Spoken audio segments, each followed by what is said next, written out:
ஒரு பொண்ணு ஒண்ணு நான் பார்த்தேன், சென்டிமீட்டர் சிரிக்க சொல்லி கேட்டேன்.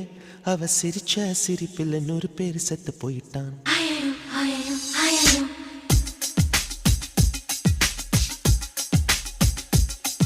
ஒரு பொண்ணு ஒண்ணு நான் பார்த்தேன், சென்டிமீட்டர் சிரிக்க சொல்லி கேட்டேன்.